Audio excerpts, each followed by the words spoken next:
Harman, tak to je ten, čo tu v Devínske na Pavla Horova postrieľal celú rodinu.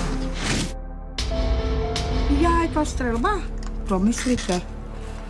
Čo si o tom myslím? No nič dobré. Bol tam určite nejaký psychický skrat, no, taký dosť ťažký. Strašne veľa situácií, ktoré na neho doľahlo a v jeden moment to v ňom prasklo a rozhodol sa urobiť niečo, čo by možno pred 3 rokmi by sa niekomu vysmiel a zaťukal by si na hlavu. Podľa mňa nebol nejaký psychicky labilný človek, nemyslím si, že by to bolo len tak. Ťažko povedať, možno bol naozaj psychicky labilný, boli aj také odozvy, že vlastne ho vyprovokovalo vyslovene správanie tých ľudí, takže ťažko povedať, no. Normálny človek nevystrieľa jednoducho jednu rodinu a navyše ľudí, ktorí nemajú s jeho domnelým problémom nič spoločné. Tak jednoducho prepol a vybavil to. Bratislava má ako hlavné mesto Slovenskej republiky 17 mestských častí. Začiatkom 70. rokov 20. storočia sa prílivom nových obyvateľov rozvinula intenzívna urbanizácia tejto metropoly a začali sa budovať monumentálne panelové sídliská. V roku 1972 bola dedina Devínska Nová Ves, ktorá leží severozápadne od centra mesta, priradená ako nová mestská časť k Bratislave. V tejto odľahlej mestskej časti dnes žije približne 17 500 ľudí. Devínska Nová Ves síce nepatrí medzi najväčšie bratislavské štvrte, no od vzniku sídliska tu medzi starousadlíkmi a novými obyvateľmi existuje akési nepomenované napätie. V 90. rokoch do panelákov začali sťahovať aj neplatičov a ľudí zo slabších sociálnych vrstiev. Hovorí sa, že tu prekvitá obchod s drogami. Drogy tu vraj predávajú aj 14-ročné deti. Sledujete noviny. Hlavnú spravodajskú reláciu televízie JOJ. Dobrý večer, máme za sebou naozaj dramatický deň. Krvavá masakra v Bratislave otriasla celým Slovenskom. Naozaj asi celé Slovensko dnes s napätím sledovalo drámu v Devínskej Novej Vsi. Masaker si tam vyžiadal 8 životov vrátane šialenca, ktorý ho mal na svedomí. Potom ako ráno vystrieľal celú rodinu, chodil po ulici a strieľal na nič netušiacich ľudí. V Devínskej Novej Vsi na ulici Pavla Horova žila 74-ročná dôchodkyňa Jozefa Slezáková spolu so svojou dcérou Máriou Slezákovou a jej 12-ročným synom Jožkom Slezákom, žiakom základnej školy Pavla Horova. Spolu s nimi žil v jednoizbovom byte aj ďalší vnuk Jozefy Slezákovej, Stano Slezák, o ktorom sa hovorí, že bol narkoman. Čistučko vždy mali tam upratané, ale tak nemali nejak peňazí. Každý mesiac si chodili pravidelne požičiavať. Či už ku mne, alebo oproti k susede. Ale vždy presne toho 18. 19. to vrátili. Takže nič, a ešte, že keď náhodou, že nejaké jedlo budem mať, aby som to nevyhadzovala, aby som im to dala. A keď som niečo piekla, tak som doniesla tomu malému tam vždy pár kúskov, alebo niečo, keď nejaké mäso zostalo, tak boli radi, že som im to ako dala. To im aj druhý dávali tu na. Ja som chodil, ja som tu ako rodinu poznal. A ja som tam boli bieli. Jediný, čo bol tmavý, to bol môj brat Vinco, Jožo. A ten malý chlapček. Jozefa Slezáková mala 3 céry. Okrem Márie mala ešte dcéru Annu a problematickú Ruženu, ktorá bola údajne liečená schizofrenička. Jej dcéra Ružena bývala na Horova 7 so svojou dcérou Michailou. Oni vlastne pred 4 rokmi boli vysťahovaní ako neplatiči. Oni si len prišli, aby im kávu uvarila, si doniesli kávičku a na tacke si ju zobrali dolu na lavičku a tam to pili. Tam boli celé do obedie, po obede, až na večer odchádzali domov. V osudný deň chcela vnučka Michaila Halásová starej mame oznámiť, že sa bude vydávať. Prišla ale neskôr a tak si zachránila život. Predtým, keď tu bývali na sedmičke, tak oni tu robili vždy cirkus, naháňali sa, škarede nadávali. Len byť sa išli, no to bolo hrozné, to bolo tu divadlo. No potom tu bol pokoj, ak tu neboli, asi 3 roky, No a cez leto prišli zase. Ale nerobili teraz cez to leto až nejaký taký cirkus. Ja som ju nevidela 4 roky a asi 2 týždne pred tým činom som ju videla tu pred činžiakom stáť. Takže ona sem nechodievala často. Matka ich sem nepúšťala, práve tí, ktorí boli teda neprispôsobiví. Ona robila Anglicku a ona došla na návšteve mamke. Ona došla z Anglicka, jej dcera, ako tá Ružena a tá jej dcera, Michala Anglicka, tak išla na návštevu babke. S Myšľou som chodila na základnú školu, v podstate od 3. a 4. trieda. Ona je staršia odo mňa, myslím, 2-krát prepadla, ale v triede bola voči spolužiakom milá. Fakt je ten, že naozaj boli podľa môjho názoru alebo podľa názoru ľudí z Devínskej neprispôsobiví. Ona a jej mama v podstate. Chodili po uliciach, vykrikovali, kopali do autobusov, vulgárne si nadávali. Napríklad aj to, keď si odo mňa pýtali šampón na vlasy. Osobne som s nimi nikdy nemala žiadny konflikt alebo niečo takéto, ale nevnímala som ich veľmi pozitívne. Jozefa Slezáková mala veľmi rada svojho vnuka Jožka. Bola pre neho veľkou autoritou.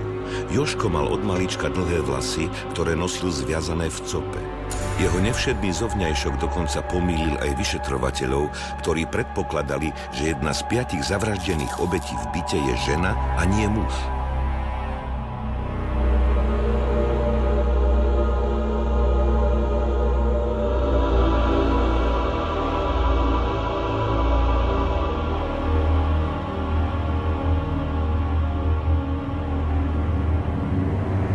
On mal 12 rokov. To bolo decko, viete, jaké? On mal 12 rokov a nikdy v živote si nezapálil cigaretu, lebo si to nemohol dovoliť. Jeho mama by ho zabila. Ja som ho bral ako za svojho syna. Ja mám syna, 2 dcery mám, tak ja si ho berem. Ja som bol krstný otec. Ja som mal rád. On hral fotbal, volejbal, boxoval, aj brat boxoval, karate. Tak malý Jožko bol milý chlapec, nikdy sme nemali žiadne problémy, vždy sa slušne zdravil a ja neviem o ničom inom. Či mal vrkoč nosil, tak to už neznamená snad nejakú poruchu. Susedky vravia, že sa členovia rodiny často navštevovali, no pani Jozefa vraj svoju dcéru Ruženu nikdy nevpustila do bytu a kávu si aj s dcérou Michailou museli vypiť pred bytom alebo vonku pred domom. Pravdepodobne boli tieto 2 ženy čierne ovce rodiny. Niektorí susedia tvrdia, že táto rodina nebola až taká tichá. Nerobili nikde tieto aj 2 mladé ženy, aj ostatné z tej rodiny. Myslím, že Stanov syn aj bol aj narkoman.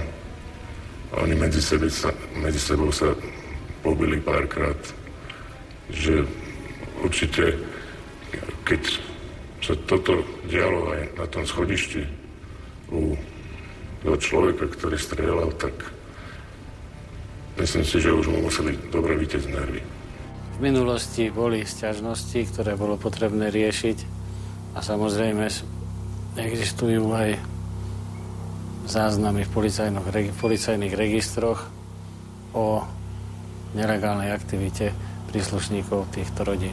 Vôbec nič, ani to, čo píšu novinári, že moja babka tam robila žúre a toto a čo ja viem čo, to vôbec nie. To sú úplné hlúposti, čo ľudia rozprávajú. Ona tam mala dobrú susedku a jednu aj druhú, ona nikým nemala žiadny konflikt. Moja babka bola jedna slušná žena. Slušná. Veľa sa napísalo v novinách, myslím, že mnohé veci neboli aj pravda a že hlavne zliali sa informácie o 2 rodinách a o 2 bytoch. A to o byte na Horova 1 a o byte na Horova 7. Dcéra nebohej pani Slezákovej Ružena Halásová bývala iba niekoľko brán ďalej od svojej matky.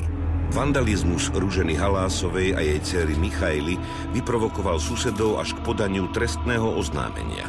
Ako neplatič bola z bytu vysťahovaná a bývala v ubytovni. To, čo bolo, že robili tu oni krik alebo niečo také, to vôbec nebola pravda.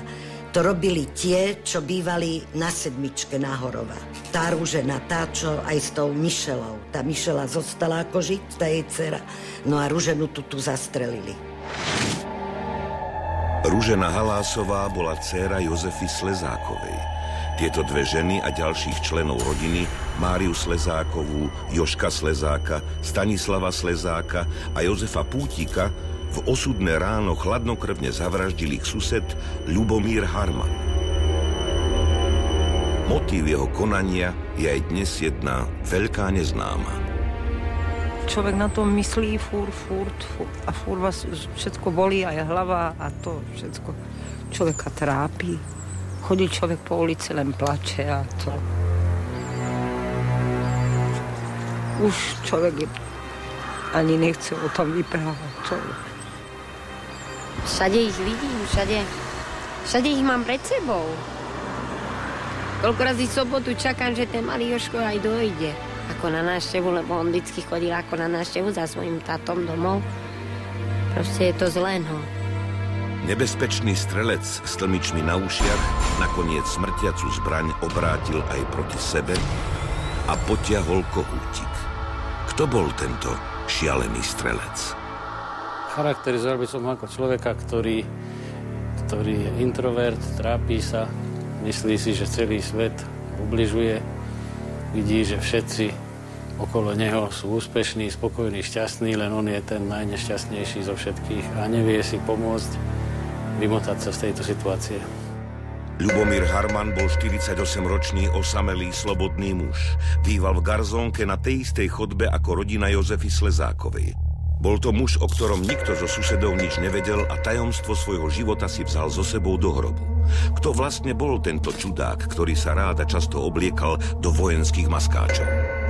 To bol nejaký, ja neviem, nejaký blázen, lebo nejaký psychiater, alebo nejaký maniak, ja to neviem pochopiť, lebo vôbec my sme si ho nevšímali, nič. Ani moja mama, nikto. Když sme tuto sedávali vonku na lavičkách, ani sme si ho nevšímali, nič. On bol strašne človek zvláštny, neviem to pochopiť. To... Asi mu šiblo do kotrovitému Harmanovi a začal to tam strieľať. Jemu proste preplo mu v hlave.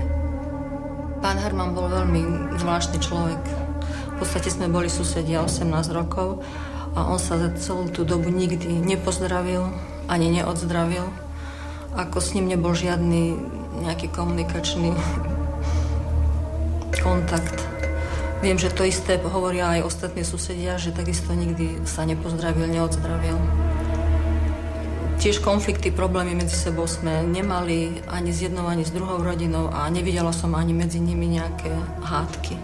Začalo to v piatok, že išla som s vnúčkou do obchodu a ku kaderničke. On, Harman, stal pri výťahoch a pozeral smerom von ku oknu. Celý čas tam pozeral. My sme otvorili tieto sklenené dvere tu. Nič, vôbec sa ani neobzrel, kto ide. Len tam taký zadúmaný pozeral. A už som mala z neho nejaký taký strach, že čo tam toľko stojí. Potom prišiel výťah a hovorím malej, že som sa ho aj nalakala.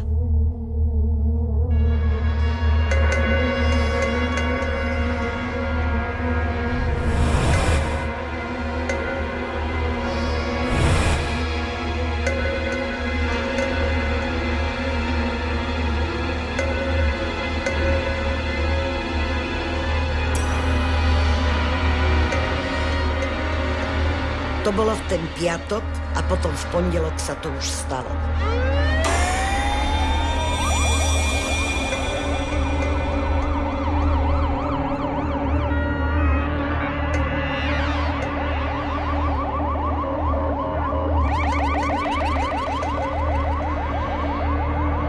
Dnes okolo 10. hodiny došlo k streľbe v mestskej časti Bratislavy v Devínskej Novej Vsi.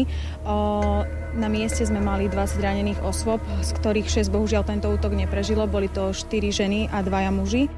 Známi o ňom hovoria, že bol zodpovedný, seriózny, aj keď málovravný. Určite ale nebol žiadna krvilačná beštia. Ľuboš Harman bol jeden poctivý, rozvážny a si myslím, že seriózny chlapec, ktorého kolegovia mali radi, aspoň s tými, ktorí sme pracovali. Nikdy sa nejavil ako človek, ktorý by bol zákerný alebo že by niekomu ubližoval. Svoju robotu si robil poctivo, až príveľmi na niektoré veci, čiže bol až veľký pontičkár. Ináč som ho nepoznal, len z tej kotolne. Vtedy bol pekne vyholený, pekný fešák. Ja som si myslel, že on je jeho výstav. Harman vyštudoval lesnícku školu v Liptovskom Hrádku. Ako poľovník vlastnil zbrojný preukaz. 10. januára 1998 sa stal členom streleckého klubu vojakov v zálohe 008 Fox v Bratislave, s ktorým sa zúčastnil mnohých streleckých súťaží.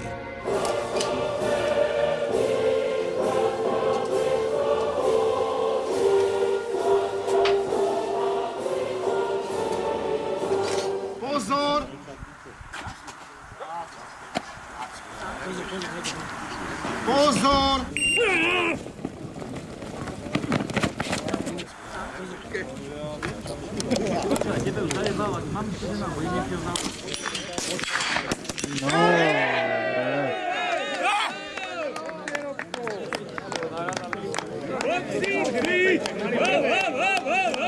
Čo som ja dal do zeme, to malo ísť do terča. A ja som náboj hľadal. To bola strata, vieš? Nervozita bola aj u nich, lebo po prvej salve tam padli len 2 terče. Ja som nevedela, že v byte vedľa je toľko nábojov a strelných zbraní, ani sme to netušili. Legálne vlastnil samonabíjaciu guľovnicu, ktorá vyzerá ako samopal vzor 58. Jednu malokalibrovku a 2 pištole Luger. V Harmanovom byte našli vyšetrovatelia aj 9000 nábojov. Láska k zbraniam bola u neho zjavne silnejšia ako náklonnosť k nežnému pohlaviu. Nemám vedomosť o tom, že by bol mal nejakú známosť so ženou. Nikdy som ho nevidel s nejakou ženou. Nikdy som nevidela, že by bol niekto za ním prišiel. Viem o tom, že mal aj priateľku, ktorú opustil manžel s malým deckom. Stretávali sa možno rok. Neviem, niečo, či sa nepohodli, alebo nie. Ona si našla niekoho. Proste sa rozišli asi po roku a odtedy neviem, či mal nejaký vzťah. Bolo to v takom 90. roku, myslím. A páni, bratia, už nás čeká. A je krčma. Kornel, ty to istotne meráš šestej židovskej. Ľubomír Harman bol tichý človek. Na okolie pôsobil síce zvláštne, ale bol naozaj nebezpečný. Pani Bretianová Škar. Nejde vám? Ani mne. Ľudia boli pre neho asi veľká neznáma, ktorú netúžil rozlúštiť, alebo možno ani nechcel. Strelné zbrane boli jeho koníček, ale vlastniť strelnú zbraň a venovať sa športovej streľbe ešte nie je zločin. Na jedných kvalifikačných pretekoch v streleckom viacboji, keď Ľubo už presiahol hranicu 45 rokov, a od 45 rokov pretekár po prekážkovej dráhe uteká zo vzdialenosti 45 metrov. Rozhodca si nenapísal správny dátum jeho narodenia a žiadal od neho, aby utekal zo vzdialenosti 50 metrov. Videl som z diaľky, že je tam nejaký spor, nejaký problém, že Ľubo protestoval, ale bol som možno 200 metrov vzdialený, tak nemohol som zasiahnuť, ale Ľubo, napriek tomu, že mal pravdu, podrobil sa vôli rozhodcu, i keď si bol vedomý, že je tým poškodený, a absolvoval tú vzdialenosť pretekárskej dráhy z 50 metrov. V pretekoch vôbec bol veľmi disciplinovaný, v režime zbrania a streliva bol veľmi lojálny voči zákonu. Čiže nedovolil si niečo, čo by bolo v rozpore so zákonom. Mal problém jeden, bol totiž to ručiť jednému kolegovi, ktorý sa zachoval tak, že neplatil splátky a myslím, že vtedy mal problém s ním ten kolega. Bolo to aj pojednávanie. Ani, myslím, že nebol trestaný za to. Ale v tom prípade sa nepodarilo preukázať, že sa ten skutok stal. Kto si dovolí diagnostikovať psychický stav Ľubomíra Harmana a kto hodí pomyselným kameňom, keď každý z nás často pociťuje samotu a prežíva pocit odcudzenia? Bol Ľubomír Harman naozaj psychicky chorý a spoločnosť ani jeho blízky to nevideli?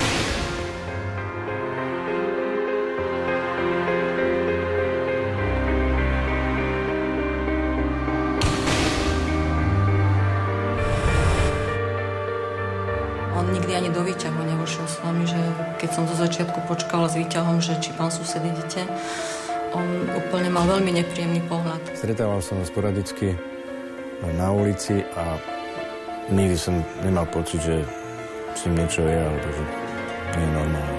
Nerozprával, nezdravil nikoho, tak nič, on bol taký tichý, no. V jednoizbovom byte Jozefy Slezákovej sa často stretávalo množstvo ľudí. Pravdepodobne boli títo ľudia hlučnejší než ostatní susedia, ktorí ich označovali za cigánov. Dnes už vieme, že ani jeden z členov rodiny nebol Róm. Róm bol iba otec malého Jožka Slezáka, Jozef Pútik, prezývaný Vinco. Do bytu Jozefy Slezákovej chodieval navštevovať svojho syna. Záležalo mu na dobrých vzťahoch so svojou bývalou družkou a jej matkou. Poznala som čiste tohoto Vinca a to bol fakt, že takto slušný, staral sa, doniesol aj tomu Jožkovi jesť, aj všetky kura doniesol, aby im uvarili ovocie, koláče, vždy im nakúpil a doniesol. S vama sa bavil, srandoval a ja som im postrandovať, povyprávať o sexuálnej sa, o robote, o bariakých veciach. On bol jak Belmondo, jemu hovoril Belmondo, Piscatý Belmondo. On tam vždycky chodil na návštevu ako pre svojho syna, si von na bicykli spolu chodili.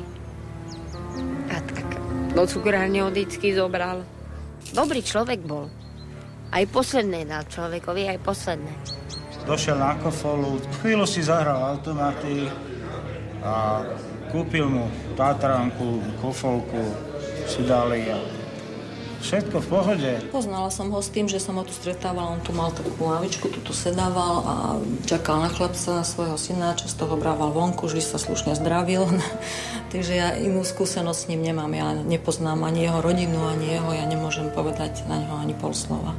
Rodina Jozefy Slezákovej bola veľmi rozvetvená. Cez rodinné väzby s Jozefom Pútikom bola prepojená s osobami rómskeho etnika a tak ich iní ľudia považovali za Rómov. Objavili sa dohady, že sa v ich byte predávali drogy. To, čo rozprávajú ľudia, to sú iba nezmysly. Nezmysly, čo rozprávajú ľudia. To je najväčší hovadina, čo novinári píšu, čo písali po nás ako. Že bereme drogy, že s mafiánom, a to nie je pravda. My sme chudobnej rodiny a vieme sa zamestnať, však tu nás poznajú.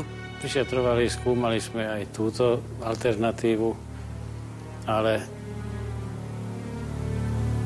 tiež musím povedať, že neviem, ako to bolo uzavreté, alebo ako sa to podarilo zadokumentovať trestnoprocesne v celom spise. Už vieme, že rodina Jozefy Slezákovej bola zo sociálne slabšej vrstvy. Neboli Rómovia, ako si to o nich väčšina susedov myslela. Možno žili pestrejším spoločenským životom ako iní obyvatelia domu Pavla Horova číslo 1, ale určite to neboli drogoví díleri ani priekupníci.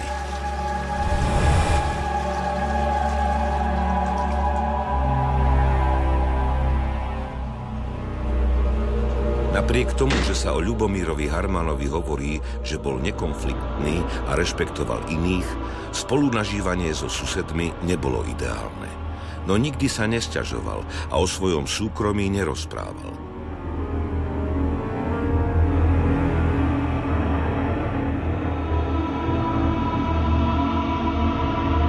Nebol ženatý a nemal deti.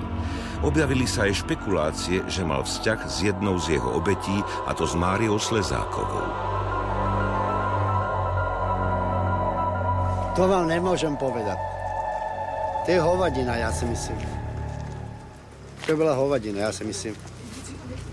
To bola hovadina, viete, to pravda nebola.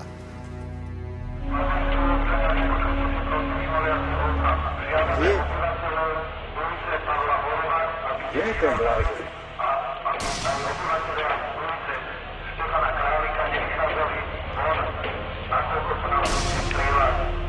Už sa nikdy presne nedozvieme, čo sa v hlave Ľubomíra Harmana v to osudné ráno odohralo. No jedno je isté. V afekte si človek nedá na hlavu sluchadlá, nepripraví viac zásobníkov a zbraní. Čo ale doviedlo tichého suseda k spáchaniu činu, ktorý sa nedá nazvať inak ako skutočný masaker?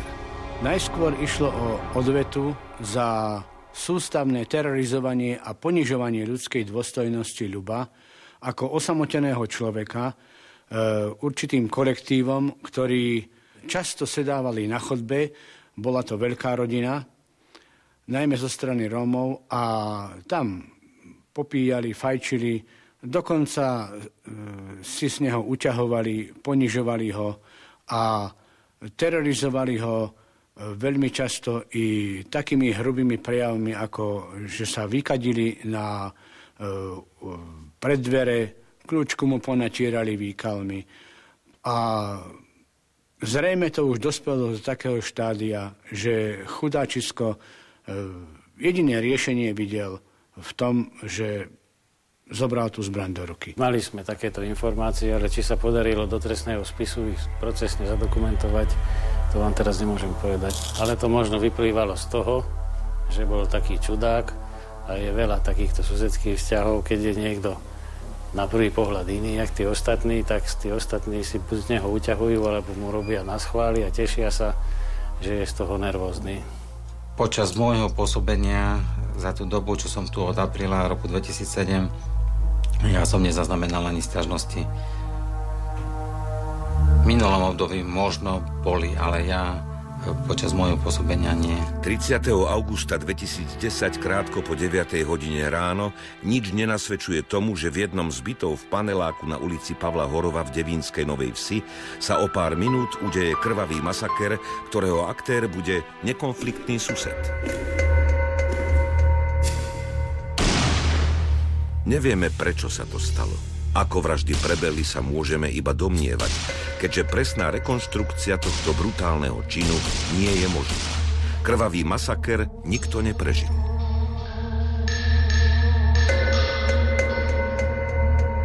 Odchádzala som z obchodu a predo mnou pri pokladni stal jeden pán a pred ním táto ružena.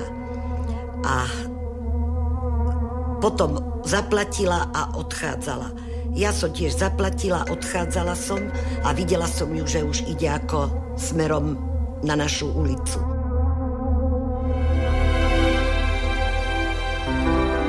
V byte Jozefy Slezákovej je v to ráno živo. Mária Slezáková češe v kúpeľni vlasy svojmu 12-ročnému synovi Jožkovi.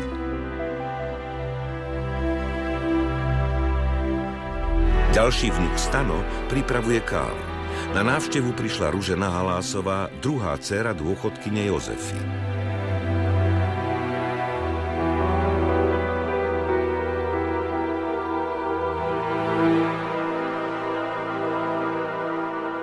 Vo vedľajšom byte je ticho. Zdalo by sa, že sused Ľubomír Harman sa chystá na poľovačku alebo streleckú súťaž. Žiaľ, tento raz nebudú jeho terče atrapy, ani divé zvery, ale nevinní ľudia.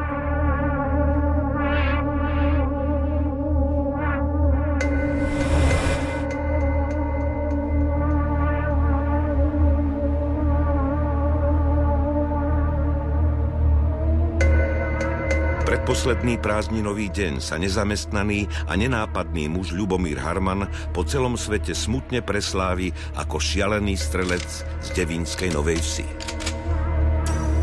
Potreboval som nejaké také slušné okná, čo oni menia, tak som tam videl na Horova číslo 1, že sú tam oknári, tak som tam išiel medzi tie dvere, rechu počkám tých oknárov, oni majú taký špeciálny vozík, pretože do môjho auta by sa mi to nevmestilo, že mi to sem dovezú, to je kúsok. Keď som tam postával, ale 10 minút, prišiel za mnou ten putík, on ma poznal dobre a ešte si aj zapálil cigaretu, sme tam stáli, ale 10 minút. Potom zazvonil a do toho telefónu, čo majú na dverách, len vyprával, že idem hore, aby mu otvorili. Ľubomíra Harmana delí od brutálnej niekoľkonásobnej vraždy iba niekoľko sekúnd a pár metrov panelákovej chodby.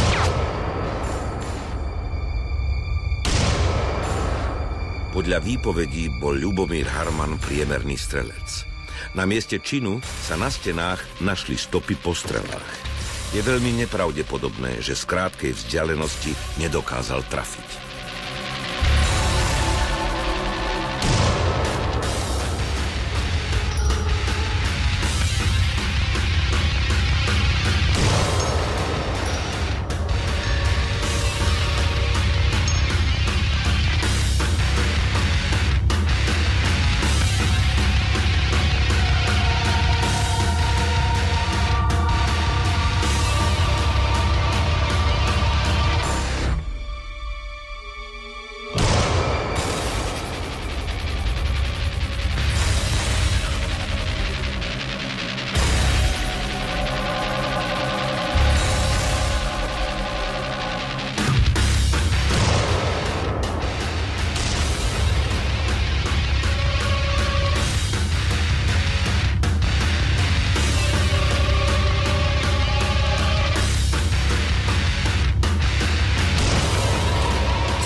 Pred 9:45 ráno Ľubomír Harman chladnokrvne vyvraždí 5 členov rodiny svojej susedy Jozefy Slezákovej.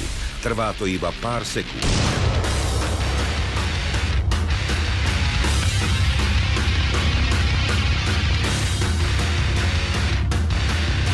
Jozef Pútik pravdepodobne pristihol Harmana na mieste činu a snažil sa mu uniknúť.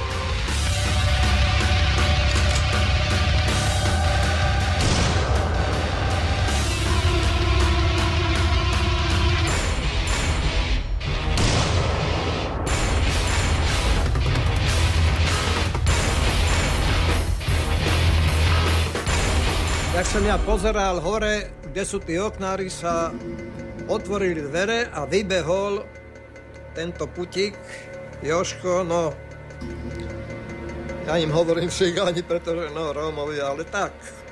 Vybehol von a padol od dverí, ale pol metra po celej dĺžke a strašne kričal. Ľudia, pomôžte mi, zavolajte sanitku a políciu. Ja hovorím, ale však, čo máš, padúcnicu, lebo som išiel bližšie k nemu. Máš padúcnicu, lebo čo sa ti však teraz, to je 8 minút, lebo 10 rozprávame a teraz ty tu ležíš a strašne kričíš, lebo nebolo vidieť, že on je postrelený. Ani nepovedal. Akorát išla jedna pani, bola od neho možno 5-6 metrov vzdialená a hovorí, pani, prosím vás, akorát ona skončila telefón. Reku, zavolajte mu, čo ja viem, čo mu je, tuto leží, strašne kričí. Tá pani bola ochotná, zavolala tú 112 a viete, sanitka, čo mu je a na čo sanitku a to trvalo dosť dlho, možno 2-3 minúty. Operačné stredisko prijíma prvú správu o streľbe v Devínskej Novej Vsi o 9:45 a vydávajú sa prvé rozkazy. Prichádzalo policajné auto a hovorí mu, reku, počúvaj, policajti už idú, za chvíľu hneď sú tu. Ešte stále teraz strašne kričal a ja som išiel k tým policajtom oproti a som im mával. A bol som od nich tak 50 metrov. Museli ma vidieť, lebo stáli na križovatke a strašne som ich volal, mával.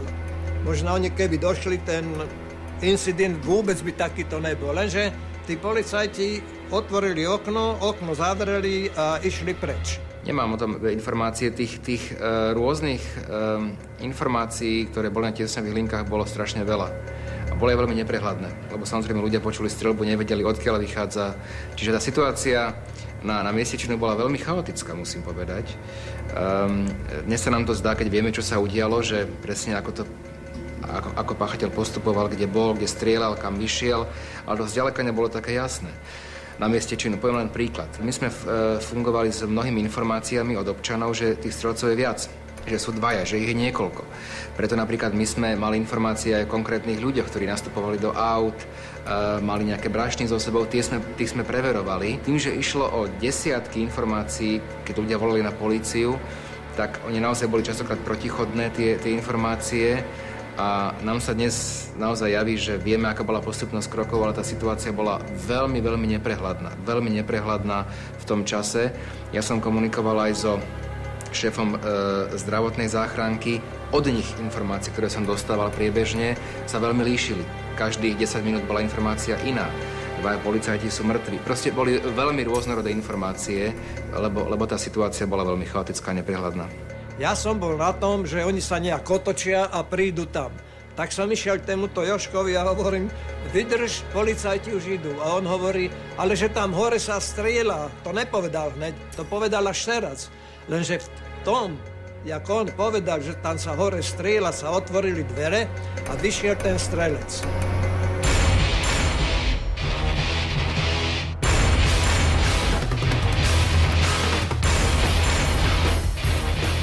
A rovno na mňa mieril aj na tú malú, že zmiznite chytro, že zmiznite. Teraz nevedela som kam. Tak potom som sa zobrala smerom hore na Horova a tam ma volali tie učiteľky, aby som išla donútra. Tento putík, ten cigán teda vám, ale on ho nemohol vidieť, ja neviem, či cítil, že ide, on vám vyskočil a zdrapol ma, takto okolo pásu ma chytil. Okolo idúci ľudia ho nezaujímajú. Dokonca ho nezaujíma ani dôchodca Fratrič. Je zaujatý iba osobou Jozefa Pútika, ktorý sa krčí za dôchodcom ako za ochranným štítom.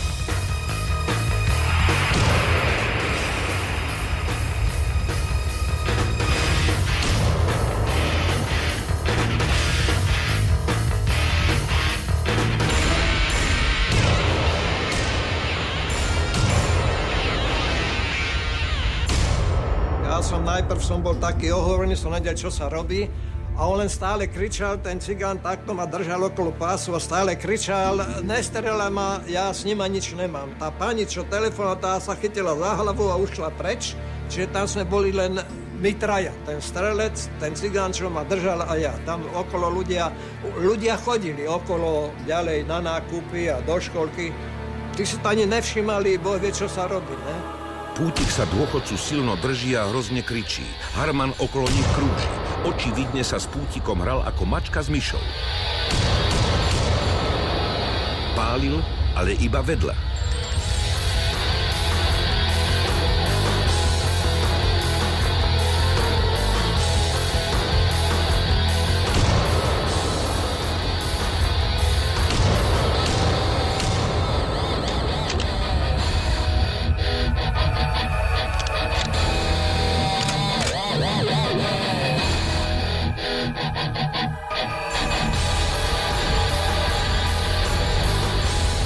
Teraz sme stáli z očí v oči, on pozeral na mňa do očí, ja som nemu pozeral do očí, ale my sme si slovo nepovedali. Ani on mne, ani ja som nevedel, či som. On už predtým vystrelal takých 15, lebo 18 strán, tak mi položil samopal takto na plece, takto kúsek tá hlava trčala, takto to namieril a strelil mu odzadu do hlavy, jak ma držal.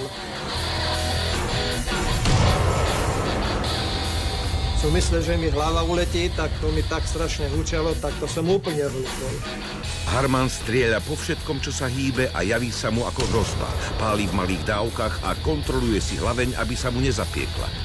Bolo vidieť, že on je bez zmyslov. Nebol pri zmysloch, lebo strieľal po každom, kto išiel. Oproti išla jedna taká rómska rodina, kočiar mali, nákupné tašky a oni boli ale 10 metrov vzdialené od nás. A oni, keď videli, čo sa robí, tak položili tašky, aj kočiar, 3 deti mali, 2 chlapi a 1 žena bola. A ušli a schovali sa tam medzi tie autá, ale on tam takto pustil dávku nad nich. Jemu bolo jedno. Na 5-ročné dievčatko vystrelil, potom strieľal po nejakej pani, potom toho pána, čo strelil, tak vlastne strieľal do ňoho, až kým ho netrafil. A bolo to strašné, lebo okolo škôlky len guľky a proste museli sme sa schovávať a nikto nevedel nič.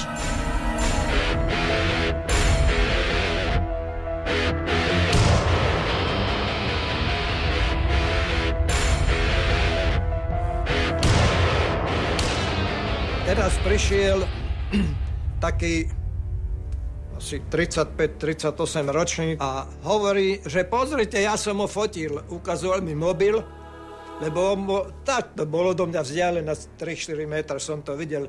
A že on strieľa gumenýma nábojma. A z ľavého ramena takto, lebo vtedy bolo tiež takto sichravú, mal bundu nejakú, A takto si vyťahol tú gumenú strelu a mi to ukazoval, že on ako fotil a on to videl, ten strelec, po ňom strelil. Lenže on má tých zbraní na boku ešte nejaké a to bol gumený projektil. Čiže on nemal záujem toho človeka zastreliť s tým samopalom, aj keď ho fotil. Nie, strieľal klasickými projektilmi, ktoré mali smrtiaci účinok. Gumový projektil smrtiaci účinok nemá. A v tom prišla hliadka. Prvá hliadka, kde bol kapitán Vrchovský, prišla asi o 2 minúty. Okolo 10. hodiny, do poludnejších hodinách sme začuli vo vysielačke oznám, že na ulici Pavla Horova je streľba. Hliadka neváhala a okamžite sa presúvala na miesto činu. Nakoľko som aj ja ten oznám počul, tak neváhal som a takisto, jak sa hovorí, vzal som nohy na plecia a takisto som sa čo najrýchlejšie presúval na miesto činu. Také prískoky ten jeden robil, taký svedomitý policajt, mladý to bol, a schovával sa, mal len pištol, samozrejme, to boli, som nevedel z Devinskej, že to bolo z tejto našej miestnej stanice. Veľa času na rozmýšľanie som nemal, ale keď som sa presúval na to miesto, počul som tie rany, rinčanie skla, tak hneď mi bolo jasné, že nejde o petardy alebo o nejakú detskú pištol. A keď už som sa presunul bližšie a videl som raneného človeka, mŕtvého človeka na chodníku ležaceho, tak hneď som vedel, že je zlé. A potom, keď som zbadal toho muža, ktorému som síce priamo do tváre nevidel, videl som ho z boku s tlmičmi na ušiach a so samopalom v ruke, tak som vedel, že je zlé. Prvé, čo ma napadlo, bolo to, že je nutné ho čím skôr zneškodniť.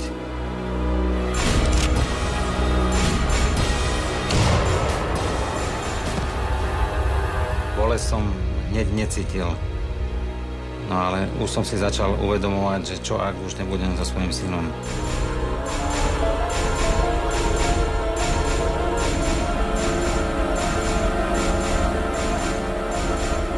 Začal som veľmi krvácať, postupne myslím, že som aj strácal vedomie. Našťastie sa mi podarilo po chvíľke, keď som už nepočul rany, keď už som nepočul tie rany, ktoré okolo mňa lietali, tak som sa našťastie dostal po svojich nohách za panelový dom a tam už mi bola poskytnutá takisto pomoc. Došli záchranári, no ale vtedy tie myšlienky smerovali len na svojho syna, že možno keď sa zobudím a možno sa nezobudím, že možno už ho neuvidím. A našťastie som sa zobudil a uvidel som ho.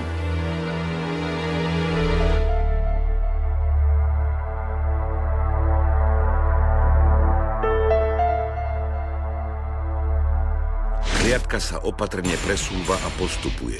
Policajti sa pred zúrivou streľbou kryjú pri múroch panelákov.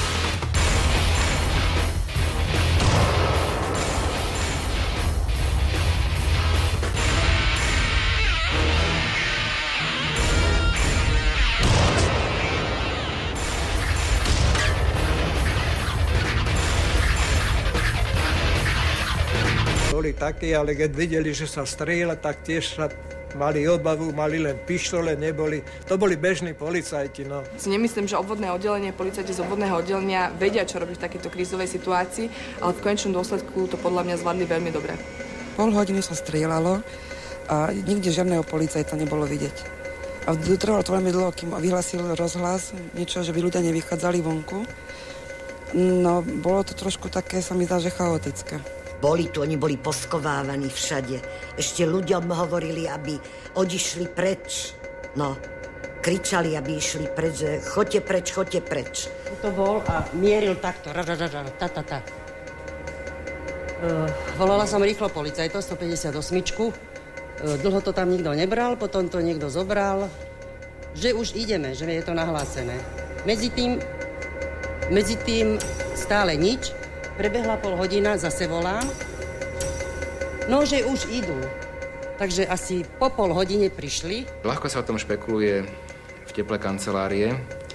A iná situácia je, keď je človek konfrontovaný so šialeným strelcom na ulici, ktorý má mimoriadne účinnú zbraň, automatickú zbraň, ktorá má obrovský dostrel, smrtiaci účinok.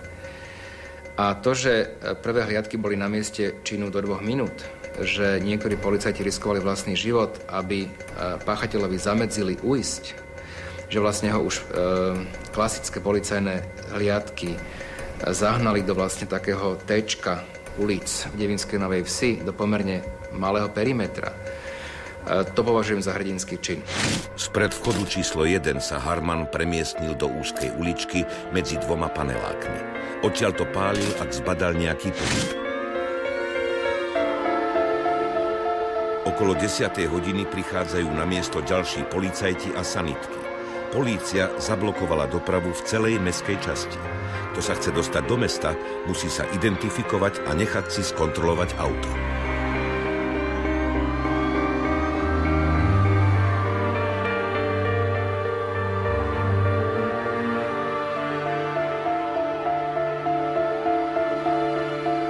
Kde bolo komando, keď za tú dobu ostrelil dosť veľa ako tých,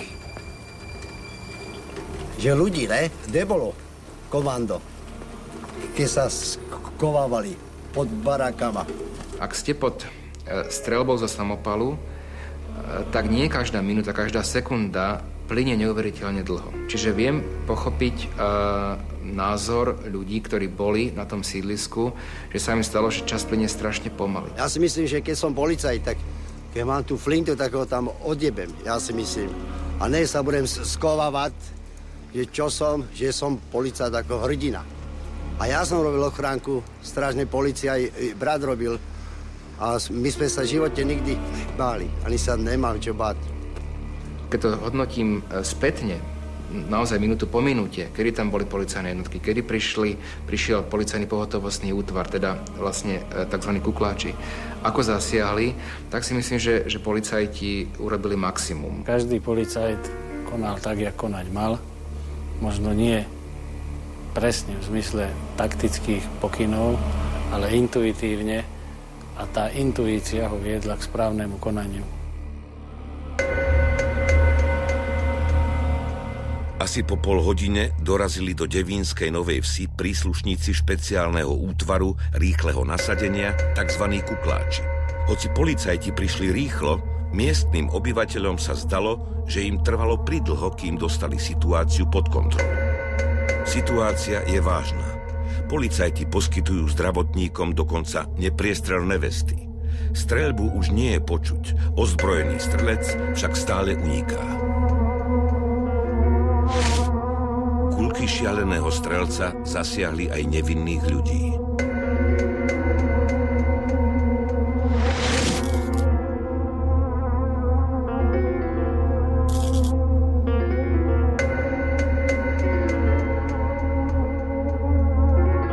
Potom, čo Harman pred domom zastrelil Jozefa Pútika, postrelil policajného dôstojníka Karola Vrchlického, zasiahol aj osobné auto, v ktorom sa viezla mladá rodinka.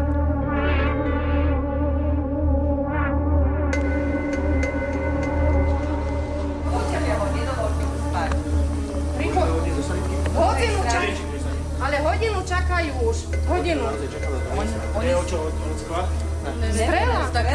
Od neho z búka preletela. Zrazu začala streľba, rozbili sa mi okná. Zrazu som si všimol normálne prázdne sedadlo, čo je, tak tam bolo normálne rozstrelené sedadlo a zaradil som 1, 2, 3 a utekal som odtiaľ preč, až som zaparkoval tu na hlavnej a utekali sme sa schovať sem. Stále streľba, 15 minút streľba, úplne zlá. Nechápem. Za bieleho dňa o 10:00 odchádzam, ponáhľam sa do roboty s malým v lekárke a zrazu som mohol prísť o život ja, žena, dieťa, všetci. Maminka pôjde pri... Tak som sa klepal, jak rátal. Úplne ako zlá. Šťastie ako malý Kiko nemala posledná obeť šialeného strelca Gabriela Košťálová, ktorá stála na balkóne, keď Harman strieľal okolo seba. Postrelená žena vošla do bytu, ale nevládala sa doplaziť k telefónu, aby zavolala pomoc. Zomrela na následky vykrvácania. Na miesto činu prichádzajú prvé spravodajské štáby. stále chodili nové informácie vlastne počas celých tých dlhých hodín, keď bola Devinská uzavretá, o tom, že kto je strelec, že je jeden strelec, že sú traja strelci, že má 15 rokov, 18 rokov. Stále sa rôznili, takže fakt je, že ani tá polícia nevedela, čo je to za človeka a či je iba jeden. Vraj tam bolo aj nejaké hlásenie z rozhlasu, aby nevychádzali von, ale nebolo tomu vôbec rozumieť. Harman sa stále ukrýva medzi panelákmi a nevyzerá to tak, že by sa chcel vzdať.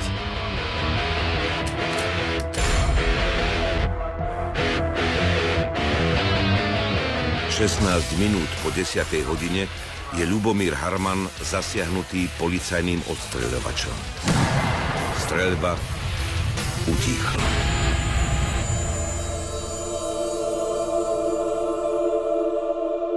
Ale šialený strelec Ľubomír Harman ešte nie je mŕtvy. Ťažko dýcha a vykašliava krv.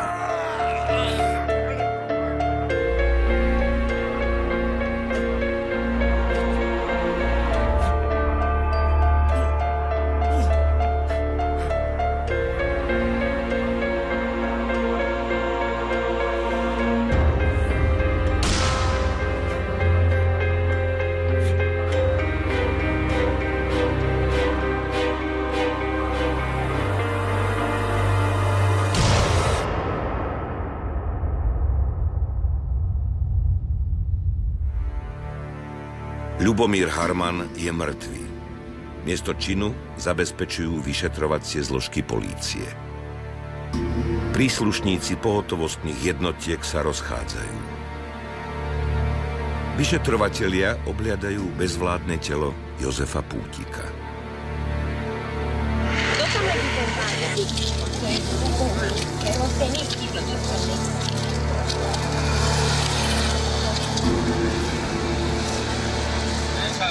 Monterky má.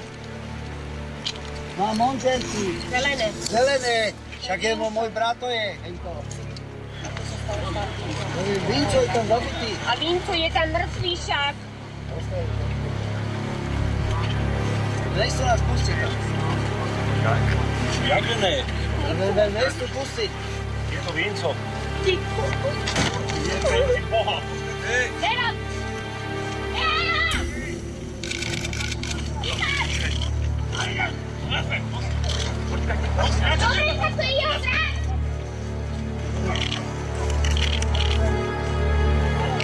Ľudia stále nemajú žiadne informácie.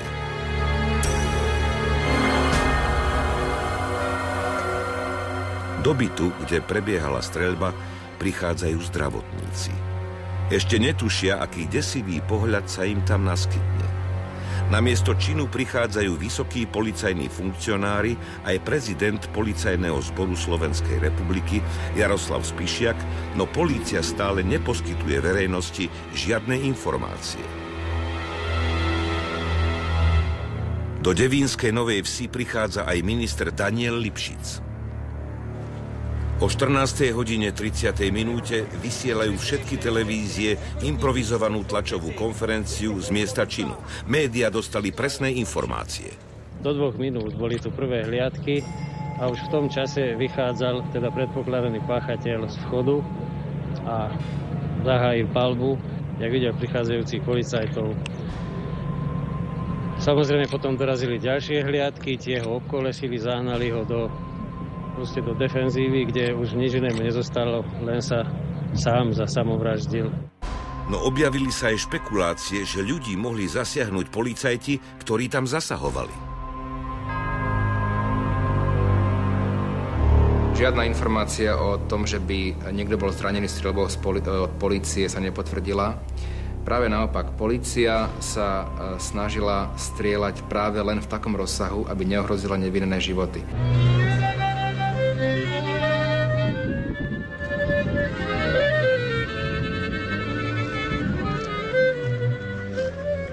Na 10. deň po tragédii sa príbuzní obetí rozlúčili s Jozefom Pútikom, prezývaným Vinco, a jeho 12-ročným synom Jožkom. Rodina si želala cirkevný pohreb a ten mal veľmi emotívny priebeh. Rakvy s obeťami sa museli otvárať na žiadosť prítomných až 2-krát, pretože tí sa nedokázali zmieriť s tým, že už Vinca a malého Jožka nikdy neuvidia.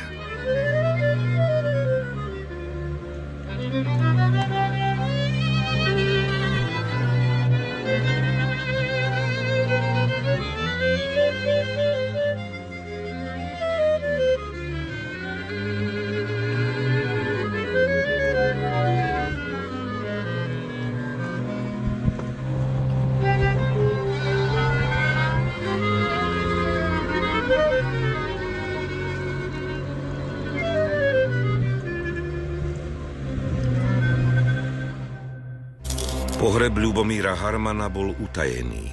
Telo previezli z Ústavu súdneho lekárstva do bratislavského krematória. Aktu sa jeho najbližší nezúčastnili. Vrah odišiel tak, ako celý život žil. Sám.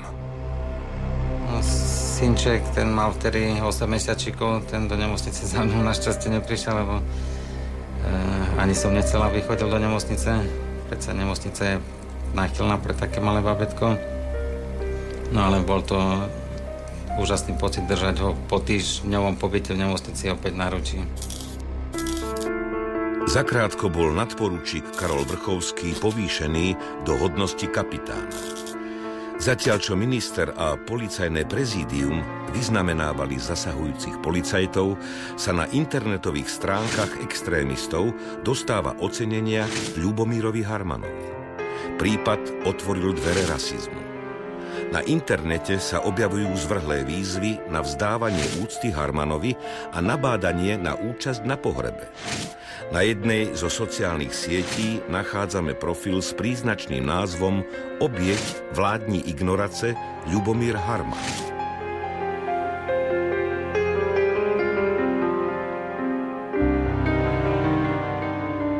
Na dome, v ktorom sa odohral tento hrozný čin, sa dokonca objavujú velebiace nápisy. Padajú trestné oznámenia na neznámeho páchateľa za schvaľovanie trestného činu. Na tejto internetovej stránke sa doslova píše: multikulturalizmu majú ľudia plné zuby. A keby Ľubomír Harman nestrieľal aj mimo hlavného terča, bol by mnohými, nielen východniarmi, oslavovaný ako hrdina. Čo spraví cigán, však jeba dono, odjebeme ho, však nebol dobrý, kradol. A my, čo sme tu, ja nekradnem, ja som ešte nebol zatvorený v base, môžem povedať, že klobúk dole aj železo, tak ešte sa držím. Vláda sa rozhodla vyhlásiť 2. september za štátny smútok na počesť obetí Devínskeho masakra. Na obete krvavého vraždenia nezabúdajú ani obyvatelia Devínskej Novej Vsi. Namiesto tragédie prichádzajú zapaľovať sviečky, aby si aspoň takto uctili ich pamiatku. To neboli proste ich osudné. Moje jedno želanie vždycky bolo, ktoré som si prijala, aby moja rodina stále vždycky dlho žila a aby nikdy nebola chorá moja babka, lebo som ju ľúbila, som ju na svete, moju babku. A toho malého tiež, aj moje tety, aj mojho brata. To je hrozné, však aj syna som tam mala, chudáka. No.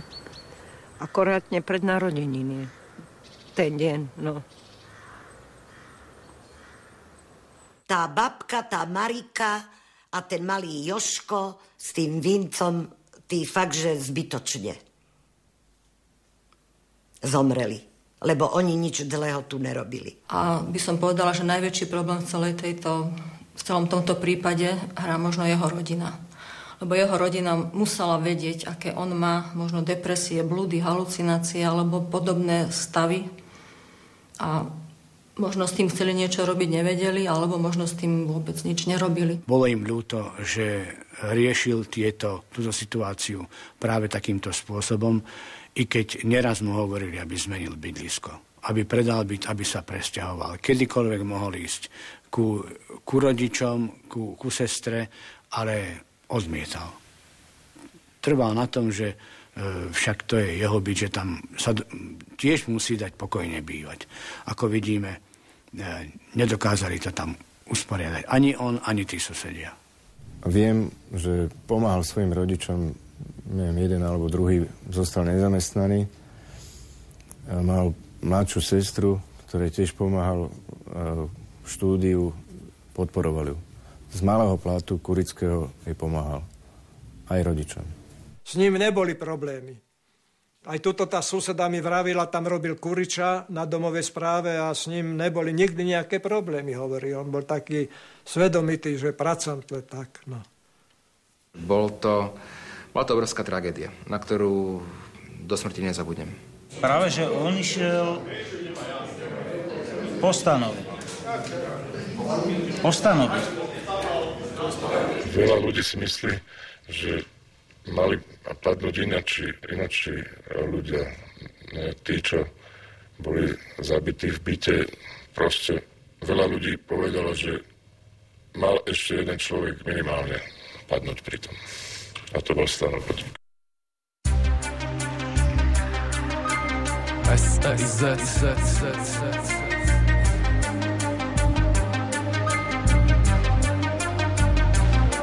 Zase ďalší vyjebaný deň v tejto tiere.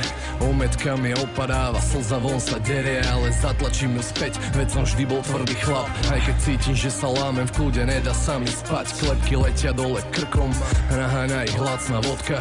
Suchý rožok, polka, tresky, balkon, ciga, bodka. Znechutený bez vízie, ďalší prázdny deň. Kopa času, telka, reklamy a krátky sen. Stojím tam za sňou, vyzerá tak ako vtedy. Mám deti, aj prácu a auto vyššej triedy. Keď v tom prebudím sa na krik spev a tu pod vreskot. Henty parchanti zas robia bordel, stávam bleskom. Búcham na dvere, no nikto neotvára. Tak búcham viac, no ten bordel neprestáva. Zakričím si svoje, odplujem im dvere tak jak vždy. Jebať na nich, nemám na to silu a už po daždi. Bežím kúpiť ďalšiu fľašu, nech je ten svet krajší. Zapíjam tie lentilky a strácam pojem ďalší. Preberám sa po 3-hodinovom polospánku. Vnímam málo, ale načiahnem sa po topánku. Hadžem ju do scény, nech prestane ten brajgel. Vytackám sa z postele a pripálim si vajgel. Ďalší krátky spánok, ďalší krátky sen. Tento nedáva už zmysel, ale aj tak žijem preň. Dávam ďalšiu klepku, ďalší pohár, ďalšia hodina spánku, ďalší hluk tam zhora. V hlave Hirošima, v srdci Nagasaki. Vonku pomaly svitá, ja siaham na oblaky. Vidím oheň dúhy, vidím nebo s peklom naraz. Cítim eufóriu, amok spolu, všetko naraz. Zase otvorím tú skriňu, vyťahnem von ten kus železa. Tentokrát to skončím, nech sa tu tá z gerba nezlieza. Cítim pocit moci a vidím iba matne. Dám si ďalšie 2 glgy a zásobník cvakne. Zrazu pristihnem sa tam jak kopen do dverí. Cítim sa, jak keby dávam na boisku povely. Aj tak sú to svine, praví to aj áno, ten je náš. Rátam do 10 a pritom ticho šepkam očenáš. Vidím ako kričia, no nepočujem cez tlmiče. Vynára sa svedomie, no posielam ho hneď do píče. Mačkám spúšť, strácam pojem. Rozpraším tam zásobník a dostávam ten dojem, že to vôbec nepomohlo, to vôbec nestačí. Všetci tam sú vyjebanci, nech mi to Boh prepáči. A tak utekam von, začína môj osobný Irak. Ak to dokončím a vyhrám, všetko bude inak. Zahmlené pred očami som jak v prvej línii. Všetci proti mne, všetky sny mi aj tak vinili. Posledný vojak skazy, hlava sa rozchádza. Slzy v očiach zvieram, hlaveň už mi dochádza. Otačam ju proti sebe, jediné riešenie. Tento svet je pre mňa aj tak jedno veľké väzenie. Môžem za to ja, či môže za to on. Každopádne potrebujem z tejto klietky von. Roztrasený ukazovák zatlačí a stuhne. A mesto zase zostáva na istú chvíľu kľudné. 1000 rôznych duší, to je 1000 rôznych príbehov. Niekto práve odišiel a druhý práve príbehol. Všetci na jednej zemi, no každý iný scenár.